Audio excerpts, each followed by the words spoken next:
Hello students, class 11-এর chemical bonding chapter আমরা already শেষ করেছি। আমাদের লাস্ট টপিক ছিল যেটা দিয়ে আমরা চ্যাপ্টার কমপ্লিট করেছিলাম, সেটা ছিল মলিকুলার অরবিটাল থিওরি বা এমওটি। কিন্তু আমি শেষ সময় বলেছিলাম যে কেমিক্যাল বন্ডিং চ্যাপ্টারে ভবিষ্যতে প্রয়োজন মতন আরও কিছু এক্সট্রা টপিকস আমি পড়াবো এবং এই পার্টিকুলার চ্যাপ্টারের যে প্লেলিস্টটা সেখানেই অ্যাড করব। তো সেই মতো এক্সট্রা টপিক্সের আজকে হচ্ছে প্রথম টপিক, যেটা আবারও মলিকুলার অরবিটাল থিওরি সংক্রান্ত। আমরা হেটেরোনিউক্লিয়ার মলিকিউলদের মধ্যে, ডাইঅ্যাটমিক মলিকিউলদের মধ্যে কার্বন মনোক্সাইড এইটা নিয়ে আলোচনা করব। এটা খুবই ইম্পর্ট্যান্ট, কারণ কার্বন মনোক্সাইডের যে মলিকুলার অরবিটাল ডায়াগ্রামটা সেইটা আমাদের পরবর্তী সময়ে ক্লাস 12-এর ইউনিট 9 অর্থাৎ কোঅর্ডিনেশন কম্পাউন্ড, সেখানে আমাদের মেটাল কার্বনিল কমপ্লেক্স পড়তে হয় আর কি, সিনার্জিক বন্ড সেটা এক ধরনের। তো সেই টপিকটা পড়তে গেলে আমাদের কার্বন মনোক্সাইডের মলিকুলার অরবিটাল ডায়াগ্রামের যে ধারণা সেইটা অবশ্যই দরকার।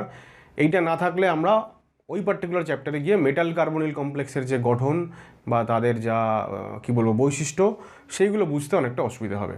সুতরাং আজকের টপিকে আমরা আলোচনা শুরু করছি কার্বন মনোক্সাইডের মলিকুলার অরবিটাল ডায়াগ্রাম নিয়ে। আচ্ছা, বাঁদিকে এনার্জিটা দেখানো হচ্ছে কার্বন অ্যাটম এবং অক্সিজেন অ্যাটম, এরা পরস্পর কম্বাইন করবে, তাই তো। এবার আমরা দেখছি যে অক্সিজেনের 1s অরবিটাল, প্রত্যেকটা অরবিটালকে আগে আমরা এঁকে নিই। অক্সিজেনের 1sের তুলনায় কার্বনের 1s কিন্তু সামান্য বেশি এনার্জেটিক, অর্থাৎ অক্সিজেনের 1sের যা এনার্জির লেভেল তার থেকে কার্বনের 1s সামান্য বেশি এনার্জি বিশিষ্ট। কেন? কারণ অক্সিজেন বেশি ইলেকট্রোনেগেটিভ, আর আমরা জানি যে যত আমরা পিরিয়ডিক টেবিলে একটা পিরিয়ডে বাঁদিক থেকে ডান দিকে যাই, তত অ্যাটমগুলোর এফেক্টিভ নিউক্লিয়ার চার্জ বেড়ে যায়, যেটাই পরোক্ষভাবে অক্সিজেনের বেশি ইলেকট্রোনেগেটিভিটির কারণ। তো যাই হোক, এফেক্টিভ নিউক্লিয়ার চার্জ বেশি এইটা বলো বা ইলেকট্রোনেগেটিভিটি বেশি এইটাই বলো, তাতে কি হয়, এরা নিজেদের যে ইলেকট্রনগুলো আছে তাদেরকে বেশি বেশি করে নিউক্লিয়াস অ্যাট্রাক্ট করবে। যদি আমি বলি যে এফেক্টিভ নিউক্লিয়ার চার্জ বেশি, তো বা ইলেকট্রোনেগেটিভিটি একই ব্যাপার, মানে ইলেকট্রনকে অ্যাট্রাক্ট করার ক্ষমতা। তাহলে যত ইলেকট্রনসগুলো নিউক্লিয়াসের কাছে চলে যাবে, তত নিউক্লিয়াস এবং ওই পার্টিকুলার যে অরবিটাল যেখানে ইলেকট্রন আছে তাদের মধ্যেকার ডিস্টেন্স কমবে মানে নিউক্লিয়াসের কাছাকাছি যাচ্ছে, মানে তার এনার্জি কমছে। আমরা অলরেডি বোর্ডের অ্যাটমিক মডেলে দেখে এসেছি যে তুমি যত 1 নম্বর থেকে 2 নম্বর থেকে 3 নম্বর কক্ষপথে যাচ্ছ, যত উপরের দিকে উঠছো, তত এনার্জি বাড়ছে। আর যদি নিউক্লিয়াসের কাছাকাছি আসছো, 1s মানে ফার্স্ট অরবিটে এনার্জি সব থেকে কম, বা যদি আউটবো প্রিন্সিপাল বলো 1s অরবিটালের এনার্জি সব থেকে কম। তো নিউক্লিয়াসের যত কাছে আসবে তত এনার্জি কমবে। সেই কারণে অক্সিজেনের 1s 2s বা 2p, কার্বনের 1s 2s বা 2pর তুলনায় তাদের এনার্জি কম। সুতরাং তাদেরকে আমরা এই ডায়াগ্রামে একটু নিচের দিকে দেখাবো, ঠিক আছে। তাহলে যদি 1s হয়, 1sের একটু ওপরে আমরা এরকম জায়গায় 2s দেখাচ্ছি। তো এটা যদি অক্সিজেনের 2s হয়, তাহলে কার্বনের 2sও এই লেভেলের সামান্য ওপরে থাকবে।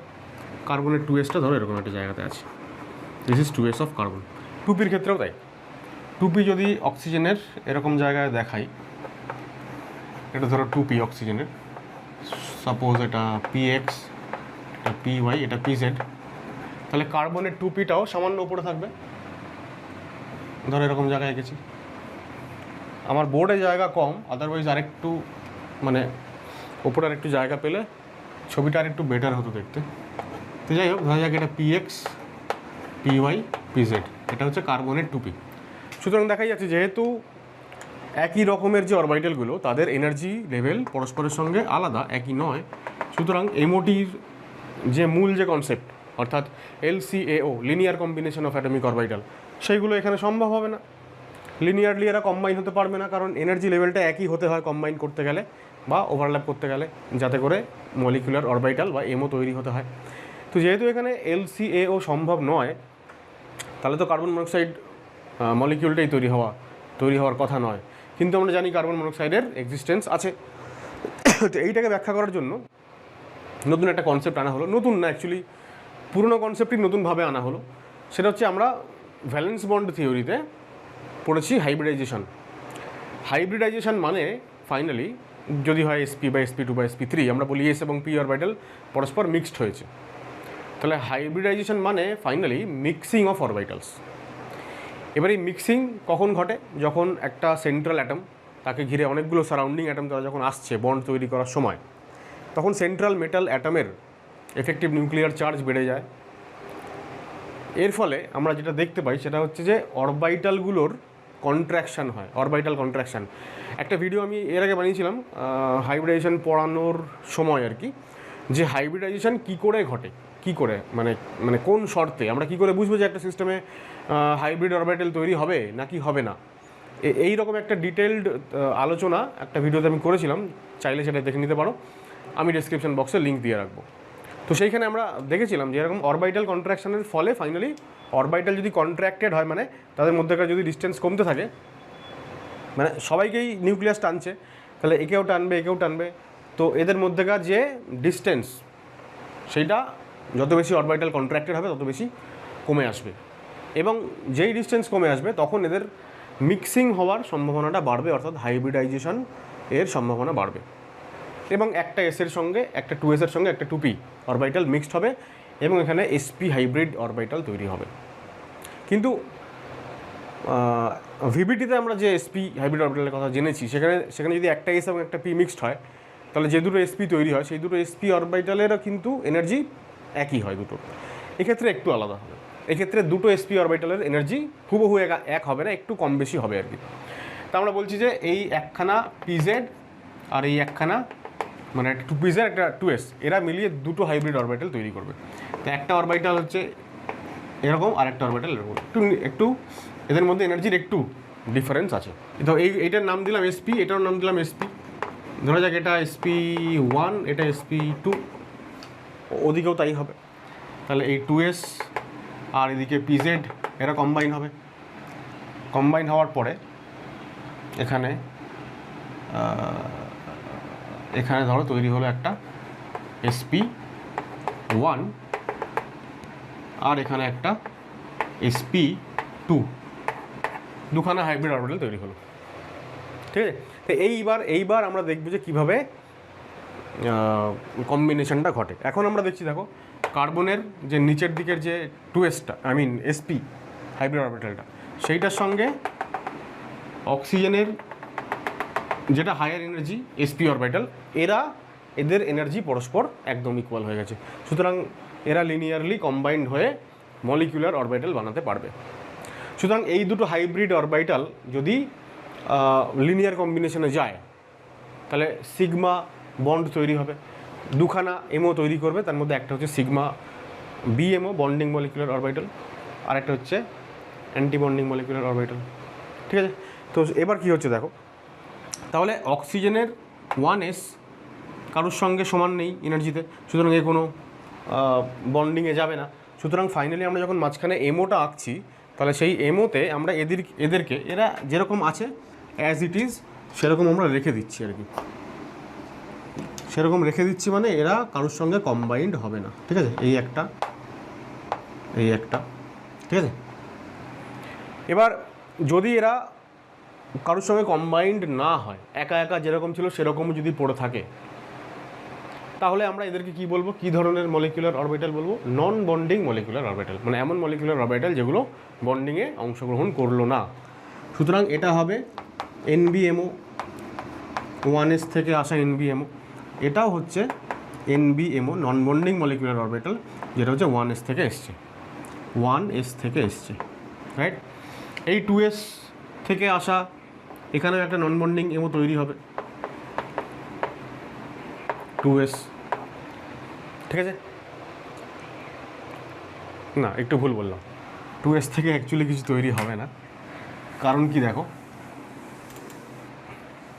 কারণ হচ্ছে আমি একটু আগেই বললাম যে অরবিটালের যে মিক্সিং হয়েছে তাতে 2s এবং 2pর একটা z এরা মিক্সড হয়েছে। তাহলে এই 2pটা এখন মানে বাস্তবে আর কি এটার কোনো অস্তিত্ব নেই আর কি, মানে এটা আর 2sটা তো আর 2s নেই, 2s তো 2pর সঙ্গে মিক্স হয়ে এই দুটো নতুন অরবিটাল তৈরি করে ফেলেছে। তাই আমি এগুলোকে জাস্ট কেটে দিচ্ছি আর কি, তাহলে আমাদের কাউন্টিংয়ে অসুবিধা হবে। ঠিক আছে, 2pz এবং 2sগুলো আর রইল না। এইবার আমি যদি দেখাই যে সিগমা বন্ডিং এমও কী করে তৈরি হচ্ছে, তাহলে ধরো এখানে একটা সিগমা বন্ডিং এমও তৈরি হয়েছে। ঠিক আছে, সিগমা তৈরি হবে কখন?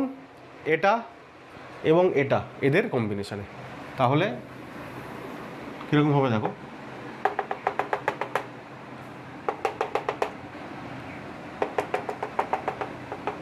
এইটা একটা বন্ডিং এমো তৈরি হলো। একই রকমভাবে একদম উপরে একটা অ্যান্টি বন্ডিং এমো লিখে দিচ্ছি, এটা হচ্ছে সিগমা স্টার। এবার এই সিগমাটা তৈরি হচ্ছে কীভাবে, এসপি আর এসপির কম্বিনেশনে, তাহলে sp1 sp2 সিগমা বন্ডটা তৈরি হয়েছে কোন কোন অরবিটালের ওভারল্যাপে সেটা আমাদের লিখতে হয়, 2s সিগমা না 2p সিগমা, এরকম আমরা লিখি অনেক সময়, ভ্যালেন্স বন্ড থিওরিতে আমরা পড়েছি। তাহলে এটা সিগমা স্টার sp1 sp2 এই দুটোর কম্বিনেশনে তৈরি হওয়া সিগমা স্টার। ঠিক আছে, এইবার একটা জিনিস দেখো, ওই যে সিগমা অরবিটাল তৈরি হয়ে গেল, এইবার এই যে দুখানা পি অরবিটাল রয়েছে আর এইখানে দুখানা পি অরবিটাল রয়েছে, এই দুটো পি অরবিটাল এইবার পরস্পর লিনিয়ারলি কম্বাইন্ড হবে। এবার লিনিয়ারলি কী করে হবে, এদেরও তো এনার্জি ইকুয়াল নয়, তাহলে এদের এনার্জি ইকুয়াল বলে আমরা লিনিয়ার কম্বিনেশন করে বন্ডিং আর অ্যান্টি বন্ডিং অরবিটাল তৈরি করেছি। কিন্তু পিএক্সপিওয়াই এবং অক্সিজেনের পিএক্সপিওয়াই ওদের তো আলাদা আলাদা এনার্জি, তাহলে কী করে ওরা লিনিয়ারলি কম্বাইন্ড হবে। এখন কথা হচ্ছে এই লিনিয়ার কম্বিনেশনটা, যদিও এদের এনার্জি ডিফারেন্স আছে, তবু এই কম্বিনেশনটা সম্ভব, কারণ এইভাবে পাই বন্ডিং মানে যদি ল্যাটারাল ওভারল্যাপিং আমরা বলি, তাহলে সেটা ঘটার আগে অলরেডি একটা সিগমা বন্ড তৈরি হয়েছে। ঠিক আছে, এরকম অনেক এক্সাম্পল আছে যেখানে ধরো একটা সেকেন্ড পিরিয়ড এলিমেন্ট আর একটা থার্ড পিরিয়ড এলিমেন্ট, এদের মধ্যে পাই বন্ড তৈরি হয়েছে। ধরো যাক সালফার ডাইঅক্সাইড SO2, তাহলে সালফার এবং অক্সিজেনের মধ্যে পাই বন্ড তৈরি হয়, কিন্তু আমরা জানি যে সালফারের 3p অরবিটাল আর অক্সিজেনের 2p অরবিটাল, সাইজের অনেক ডিফারেন্স, এনার্জির অনেক ডিফারেন্স, তবু তারা পাশাপাশি ওভারল্যাপ করে এবং পাই বন্ড তৈরি করে। কেন? কারণ সেইটার ড্রাইভিং ফোর্স হচ্ছে তার আগে তৈরি হয়ে যাওয়া একটা সিগমা বন্ড। তো যেহেতু এখানে সিগমা বন্ড তৈরি হচ্ছে, সুতরাং তারপরে এই পাই বন্ড তৈরি হতে পারে। ঠিক আছে, তাহলে সেই পাই বন্ড যখন তৈরি হবে, তাহলে দুটো আর দুটো অরবিটাল মিক্সড হয়ে টোটাল 4টে অরবিটাল তৈরি করবে। সেই 4টের মধ্যে দুটো হচ্ছে বন্ডিং আর দুটো হচ্ছে অ্যান্টি বন্ডিং। ঠিক আছে, তাহলে এই হয়ে গেল বন্ডিং অরবিটাল তৈরি,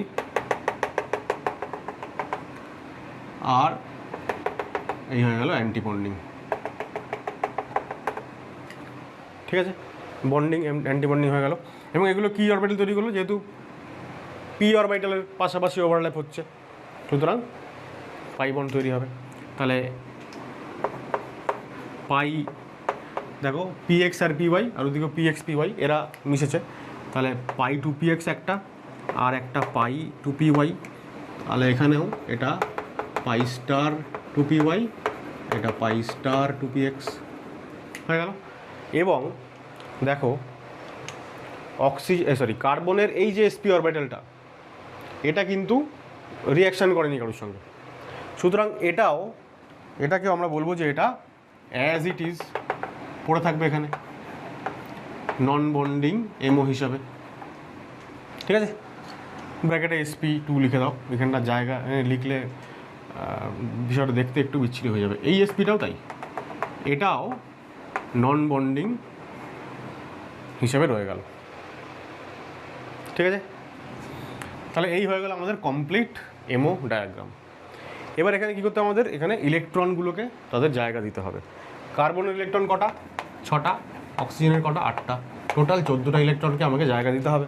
তাহলে 14টা ইলেকট্রন কীভাবে দেবো দেখো, প্রথমে একদম লোয়ার এনার্জি অরবিটালে দুখানা, এখানে দুখানা, 4টে, 6টা, 7টা, 8টা, এরা ডিজেনারেট, 7টা, 8টা, 9টা, 10টা, 11টা, 12টা, এখানে 13টা, এখানে 14টা। এই হয়ে গেল ওভারঅল আমার পিকচার কার্বন মনোক্সাইডের, অর্থাৎ একটা হেটেরোনিউক্লিয়ার ডাইঅ্যাটমিক মলিকিউলের এমও ডায়াগ্রাম। এবার শুধু এই ডায়াগ্রামটা আঁকলেই তো হলো না।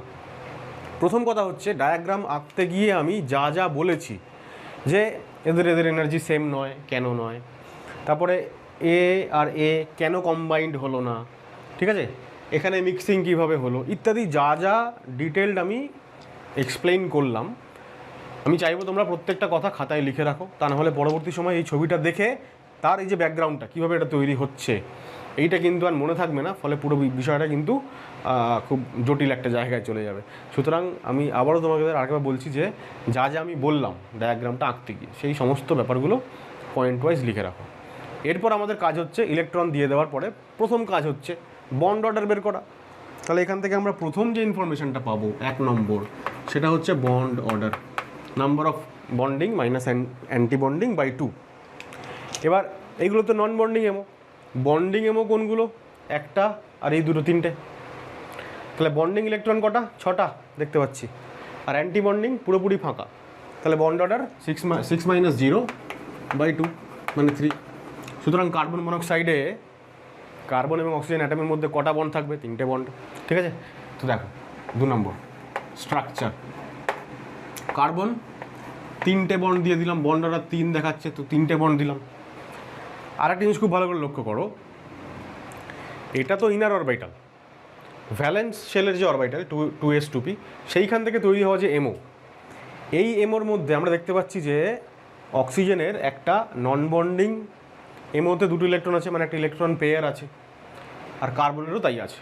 নন বন্ডিং ইলেকট্রন পেয়ারেরই তো আরেকটা নাম হচ্ছে কি? লোন পেয়ার অফ ইলেকট্রন, যারা বাইরের কক্ষে অবস্থান করে কিন্তু রাসায়নিক বিক্রিয়ায় অংশ নেয় না। তাহলে অক্সিজেনের একটা লোন পেয়ার থাকবে, কার্বনের একটা লোন পেয়ার থাকবে। তাহলে সেই লোন পেয়ার দুটো আমাদেরকে দেখাতে হবে, একটা অক্সিজেনের লোন পেয়ার আর একটা কার্বনের লোন পেয়ার। হয়ে গেল থার্ড। আচ্ছা, থার্ডগুলো আমরা পরে লিখছি, আগে বলে নিই। থার্ড যেটা, সেটা হচ্ছে যে আমরা দেখতে পাচ্ছি যে অক্সিজেনের লোন পেয়ার এর তুলনায় কার্বনের লোন পেয়ারের কিন্তু এনার্জিটা বেশি, হায়ার এনার্জি অরবিটাল। তাহলে যে লোন পেয়ারের এনার্জি বেশি, সেই লোন পেয়ার বেশি রিঅ্যাক্টিভ হবে না, খুব তাড়াতাড়ি রিঅ্যাকশান করতে চাইবে। আমরা যখন পরবর্তী সময় দেখব যে কার্বন মনোক্সাইড একটা লুইস বেস হিসেবে কাজ করছে, অর্থাৎ ইলেকট্রন পেয়ার কাউকে দান করছে, লুইস বেস বলার থেকে লিগ্যান্ড বলাটা অনেক বেশি বেটার হবে। কার্বন মনোক্সাইড আমরা দেখব যে যখন কমপ্লেক্স তৈরি হয়, অর্থাৎ কোঅর্ডিনেশন কম্পাউন্ড যখন তৈরি হয়, সেখানে লিগ্যান্ড হিসেবে কাজ করে। এখন লিগ্যান্ড হিসেবে কাজ করার সময় কার্বন এবং অক্সিজেন দুজনেরই কিন্তু একটা করে লোন পেয়ার আছে, তবু লোন পেয়ারটা দান করতে পারে কে? একমাত্র কার্বন। অক্সিজেন তার লোন পেয়ার দান করে না। কেন করে না? সেটা এই এমো ডায়াগ্রামের ছবিটা যদি আমাদের সামনে না থাকে তাহলে বোঝা খুব মুশকিল।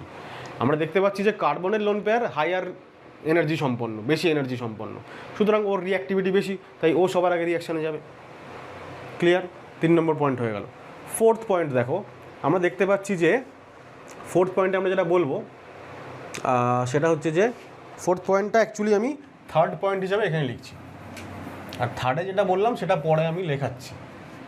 তাহলে ফোর্থ যে পয়েন্ট যেটাকে আমি লিখছি এইবার, সেটা হচ্ছে আমাদের আইডেন্টিফাই করতে হবে যে হোমো অর্থাৎ হাইয়েস্ট অকুপাইড মলিকুলার অরবিটাল কোনটা এবং লোয়েস্ট আনঅকুপাইড মলিকুলার অরবিটাল কোনটা। হাইয়েস্ট অকুপাইড মানে এগুলো সব ইলেকট্রন দ্বারা অকুপাইড হাইয়েস্ট এনার্জি অরবিটাল কোনটা, সেটাই হচ্ছে HOMO, ঠিক আছে, বা হোমো আমরা বলি। তাহলে সেটা হচ্ছে non bonding molecular orbital of sp, মানে কার্বনের একটা নন বন্ডিং মলিকুলার অরবিটাল, সেটা হচ্ছে হাইয়েস্ট অকুপাইড। আর লোয়েস্ট আনঅকুপাইড মলিকুলার অরবিটাল কোনগুলো? লোয়েস্ট আনঅকুপাইড মানে সবথেকে কম শক্তি সম্পন্ন সেই অরবিটাল যেখানে কোনো ইলেকট্রন নেই। তাহলে সেটা হচ্ছে এই অ্যান্টি বন্ডিং পাই স্টারগুলো। তাহলে পাই স্টার 2px আর পাই স্টার 2py, এই দুটো, এটা হচ্ছে হোমো এবং লুমো। ঠিক আছে, এইবার এটা হয়ে গেল থার্ড বা ফোর্থ পয়েন্ট। ফিফথ আরেকটা জিনিস দেখো, এখান থেকে আরেকটা জিনিস উঠে আসে, সেটা হচ্ছে যে ইলেকট্রন যখন লুজ করবে, কার্বন মনোক্সাইড ধরো একটা ইলেকট্রন লুজ করলো, করে CO পজিটিভ এরকম একটা কিছু করলো, লিখবো জায়গায় নেই, আচ্ছা আমি এখানে লেখার চেষ্টা করছি। ফোর্থ পয়েন্ট, ধরো কার্বন মনোক্সাইড CO প্লাস তৈরি করছে আর একটা ইলেকট্রন লস করছে। ইলেকট্রন যদি কার্বন মনোক্সাইড লস করে, তাহলে সেই ইলেকট্রনটা কোন অরবিটাল থেকে বাইরে বেরোবে? হাইয়েস্ট এনার্জি অরবিটাল থেকে বেরোবে। তাহলে এইখান থেকে যদি একটা ইলেকট্রন বেরিয়ে যায়, এটা কোন ধরনের অরবিটাল? নন বন্ডিং মলিকুলার অরবিটাল। কিন্তু খুব ভালো করে লক্ষ্য করো, এই যে নন বন্ডিং মলিকুলার অরবিটাল তৈরি হয়েছে, এইটা তৈরি হয়েছে, এটার সঙ্গে এটাও তৈরি হয়েছে। এরা যখন তৈরি হলো, এরা তৈরি হলো কোন কোন অরবিটাল থেকে, খুব ভালো করে লক্ষ্য করো। সেটা হচ্ছে যে একটা এইটা, একটা এইটা, একটা এটা, আর একটা এটা, ঠিক আছে। আমরা দেখতে পাচ্ছি যে যে চারটে অরবিটাল কম্বাইন করেছে সেই চারটে অরবিটালের মধ্যে একটা, দুটো, তিনটে অরবিটালেরই এনার্জি এই পার্টিকুলার এমোটার থেকে কম। তাহলে এই যে একটা, দুটো এবং তিনটে অরবিটালের এনার্জি যে কম আর একটা অরবিটালের এনার্জি সমান, তাহলে আমরা এইটা ধারণা করে নিতেই পারি যে এই চারটে অরবিটালের যদি আমরা একটা অ্যাভারেজ নিই, একটা, দুটো আর ওইদিকে ওই দুটো, চারটে হাইব্রিড অরবিটালের যদি একটা অ্যাভারেজ এনার্জি আমরা নিই, তার যে ভ্যালু হবে তার তুলনায় এই পার্টিকুলার অরবিটালের এনার্জি বেশি হবে, ঠিক আছে। এবার এনার্জি যেহেতু বেশি, তাহলে যারা হচ্ছে অ্যাটমিক অরবিটালগুলো, অ্যাটমিক হাইব্রিডাইজড অরবিটাল, অ্যাটমিক অরবিটালগুলোর থেকে যদি অ্যাভারেজ এনার্জি কোনো অরবিটালের বেশি হয়, তাহলে নর্মালি আমরা সেটাকে কী বলি? অ্যান্টি বন্ডিং এমো বলি না? দুটো অ্যাটমিক অরবিটাল মিক্সড হলো, একটার এনার্জি কম, একটার এনার্জি বেশি। যেটার কম সেটা হচ্ছে বন্ডিং এমো, আর যেটা এনার্জি বেশি সেটা অ্যান্টি বন্ডিং এমো। যদিও এটা মানে আমরা এটাকে অ্যান্টি বন্ডিং মলিকুলার অরবিটাল বলতে পারবো না, কারণ এটা নন বন্ডিং এমো আমরা অলরেডি দেখছি। কিন্তু যেহেতু কম্বাইনিং যে অ্যাটমিক অরবিটালগুলো তাদের তুলনায় ওর এনার্জি বেশি, তাই আমরা বলবো যে এই নন বন্ডিং এমোটাতে খানিকটা অ্যান্টি বন্ডিং ক্যারেক্টার আছে, অর্থাৎ অ্যান্টি বন্ডিং লাইক একটা নন বন্ডিং এমো। সুতরাং এই যে আমি প্রসেসটা বলছি, যখন কার্বন মনোক্সাইড থেকে CO+ তৈরি হচ্ছে, অর্থাৎ একটা ইলেকট্রন বেরিয়ে যাচ্ছে, তাহলে একটা ইলেকট্রনটা বেরোচ্ছে কোনখান থেকে? ইলেকট্রন বেরোচ্ছে এইখান থেকে, বেরোচ্ছে নন বন্ডিং এমো থেকে বেরোচ্ছে, which is anti bonding like, anti bonding character আছে এরকম একটা অরবিটাল থেকে বেরোচ্ছে। আর আমরা যখন এমও পড়েছি কেমিক্যাল বন্ডিং চ্যাপ্টারে, এমও থিওরি, তখন আমরা দেখেছি যে যদি অ্যান্টি বন্ডিং অরবিটাল থেকে ইলেকট্রন বেরোয় তাহলে সিস্টেমের বন্ড অর্ডার বেড়ে যায়, আর যদি বন্ডিং এমো থেকে ইলেকট্রন বেরিয়ে যায় তাহলে সিস্টেমের বন্ড অর্ডার কমে যায়। তাহলে যদি অ্যান্টি বন্ডিং লাইক একটা এমও থেকে ইলেকট্রন বেরিয়ে যাচ্ছে তাহলে বন্ড অর্ডার বেড়ে যাবে। তার মানে আমরা বলতে পারবো যে বন্ড অর্ডার অফ কার্বন মনোক্সাইডের মাথায় ক্যাটায়ন CO+, এটার বন্ড অর্ডার বেশি দেন প্যারেন্ট সিওর যদি বন্ড অর্ডার 3 হয় তাহলে CO+ এর বন্ড অর্ডার মোর দ্যান 3 বা গ্রেটার দ্যান 3, আর বন্ড অর্ডার যদি বেশি হয় তাহলে বন্ড এনার্জিও তাই হবে, CO+ গ্রেটার দ্যান CO, এবং বন্ড লেংথটা উল্টো হবে, bond length CO+ less than CO। এবার এই বন্ড লেংথ যে কম এটা একদম এক্সপেরিমেন্টাল ফ্যাক্ট, ঠিক আছে। এটার বন্ড লেংথ হয়, এটার বন্ড লেংথ হয় 1.128, আর এটার বোধ হয় 1.114 বা এরকম কিছু একটা অ্যাংস্ট্রম, আমার এক্স্যাক্ট ভ্যালুটা এই মুহূর্তে মনে নেই, ঠিক আছে। এক্সপেরিমেন্টাল ফ্যাক্ট এটাই বলে যে কার্বন মনোক্সাইডের বন্ড লেংথ বেশি, তার প্রমাণ হচ্ছে বা তার সাপোর্টিং এভিডেন্স বা থিওরি হচ্ছে এটা, ঠিক আছে। তাহলে কার্বন মনোক্সাইড সম্পর্কে আমরা অনেক কিছু জানলাম। এক হচ্ছে তার বন্ড অর্ডার, দুই হচ্ছে তার স্ট্রাকচার, তিন হচ্ছে হোমোলোমো আইডেন্টিফাই করলাম, চার হচ্ছে কার্বন এবং অক্সিজেনের মধ্যে কোন অ্যাটম রিয়াকশন করার সময় অ্যাজ এ লিগ্যান্ড যখন বিহেভ করবে তখন লোন পেয়ার ডোনেট করবে কোন অ্যাটম? কার্বন, ডিউ টু কার্বনের যে কী বলবো লোন পেয়ার তার এনার্জি বেশি। ফোর্থ আমরা দেখলাম যে যখন ইলেকট্রন বেরিয়ে যাচ্ছে তখন যে CO+ তৈরি হচ্ছে, ইলেকট্রন যেহেতু বেরোচ্ছে একটা অ্যান্টিবন্ডিং লাইক এমো থেকে, সুতরাং রেজাল্টিং যে স্পিসিস তার বন্ড অর্ডার বেশি হয়ে যাচ্ছে, ন্যাচারালি তার বন্ড লেন্থ কম হয়ে যাচ্ছে। তাহলে দেখো এবার কনক্লুশন কী আসলো, যা যা বললাম সেগুলো আরেকবার বলছি। বন্ড অর্ডার 3 বের করলাম, 6 - 0/3। স্ট্রাকচার দেখতেই পাচ্ছি তিনটে বন্ড, যেহেতু তিনটে হচ্ছে, যেহেতু বন্ড অর্ডারের ভ্যালু 3 এলো সুতরাং তিনটে বন্ড, ঠিক আছে। আচ্ছা এবার এই পয়েন্টটা দেখো যে দুখানা নন বন্ডিং মলিকুলার অরবিটাল তৈরি হলো, 1 each from carbon and oxygen atom, দুটো অ্যাটম থেকে একটা একটা করে নন বন্ডিং এমও তৈরি হয়েছে। So both will have 1 lone pair each, তাই জন্য দুটো অ্যাটমই একটা একটা করে লোন পেয়ার পেয়েছে। আচ্ছা এখানে একটা কথা আমি মেনশন করে দিই, সেটা হচ্ছে এই যে তিনটে যে বন্ড তৈরি হয়েছে মধ্যে একটা হচ্ছে সিগমা বন্ড আর দুটো হচ্ছে পাই বন্ড, 2px আর 2py তৈরি হয়েছিল পাই বন্ডিং মলিকুলার অরবিটাল। তো একটা সিগমা, দুটো পাই। ফোর্থ হচ্ছে দেখো এখানে লিখেছি আমি যে নো এমও কন্টেইনস এনি আনপেয়ার্ড ইলেকট্রন, যতগুলো এমও হয়েছে সবগুলোই কিন্তু প্রত্যেকটা অরবিটালে কিন্তু দুখানা করে ইলেকট্রন, কোনো আনপেয়ার্ড নেই, তাই জন্য ডায়াম্যাগনেটিক। ঠিক আছে, হোমো আর লুমো আগেই বলে দিলাম।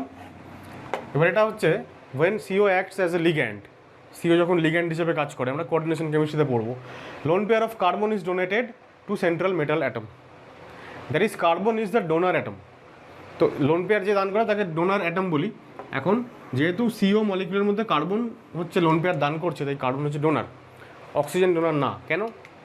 As energy of the non bonding MO formed from carbon has higher energy, যেহেতু কার্বন থেকে তৈরি হওয়া নন বন্ডিং MOটার এনার্জি বেশি, তাই ওর রিঅ্যাক্টিভিটি বেশি, সুতরাং ও রিঅ্যাকশন করেছে, অর্থাৎ ও লোন পেয়ার ডোনেট করেছে।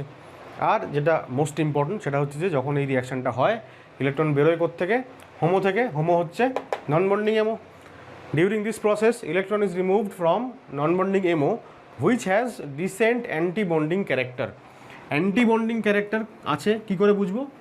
আরেকবার বলে দিচ্ছি, যে চারটে parent atomic orbital, hybrid atomic orbital, SP orbital থেকে নন বন্ডিংগুলো তৈরি হয়েছে, তাদের অ্যাভারেজ এনার্জির তুলনায় এই যে হোমো, তার এনার্জি একটু বেশি। আর অ্যাটমিক অরবিটালের তুলনায় যদি এনার্জি বেশি হয়ে যায় মলিকুলার অরবিটালের, তাহলে তার মধ্যে অ্যান্টি বন্ডিং ক্যারেক্টার আছে, তাই জন্য বলছি অ্যান্টি বন্ডিং ক্যারেক্টার আছে। Das removal of electron leads to stability. Anti bonding like MO যখন, তাহলে সেখান থেকে ইলেকট্রন বেরোচ্ছে মানে সিস্টেমের স্টেবিলিটি বাড়ছে, অর্থাৎ বন্ড অর্ডার বাড়ছে।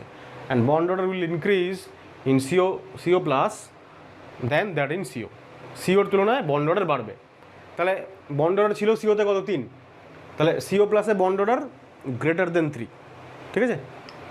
তাহলে বন্ড অর্ডার বাড়লো COতে, সুতরাং বন্ড এনার্জিও বাড়বে আর বন্ড লেন্থ কমে যাবে, যে একটু আগে ভ্যালু দিলাম 1.128, আর এটাতে 1.114 বা 115 এরকম কিছু একটা হবে, একটু দেখে নিও। MOটির আগের ভিডিওটা দেখলেই তোমরা বুঝতে পারবে। তাহলে আমরা এখান থেকে আরেকটা জিনিস লিখবো যে bond order of CO plus এটা তাহলে গ্রেটার দেন 3 হবে। তাহলে কার্বন মনোক্সাইড অর্থাৎ একটা হেটেরোনিউক্লিয়ার ডাইঅ্যাটমিক মলিকিউল, তার MO ডায়াগ্রাম কীভাবে আঁকতে হয় এবং সেখান থেকে আমরা কী কী ইনফরমেশন পেতে পারি সেই সংক্রান্ত আলোচনা শেষ করলাম। এই পার্টিকুলার ভিডিওটা তোমাদের কাজে লাগবে, স্পেশালি তোমরা যখন কোঅর্ডিনেশন কম্পাউন্ড পড়বে ক্লাস 12-এ, সেখানে যখন আমরা মেটাল কার্বনিল নিয়ে আলোচনা করব সেইখানে। তাহলে এইরকমই আরও কিছু নতুন নতুন টপিকস যেইগুলো আমরা এই পার্টিকুলার প্লেলিস্টেই অ্যাড করব, সেইগুলো আরও পরবর্তীকালে আসতে থাকবে। যদি আজকের ভিডিওটা ভালো লাগে তাহলে অবশ্যই একটা লাইক করে দাও, শেয়ার করো বন্ধুদের সাথে, কারণ তোমরা যত বেশি আমার ভিডিওগুলো শেয়ার করবে তত বেশি বেশি স্টুডেন্টদের কাছে ভিডিওগুলো পৌঁছে যাবে। দেখা হচ্ছে এরপরে অন্য কোনো একটা টপিক নিয়ে, ততক্ষণের জন্য টাটা।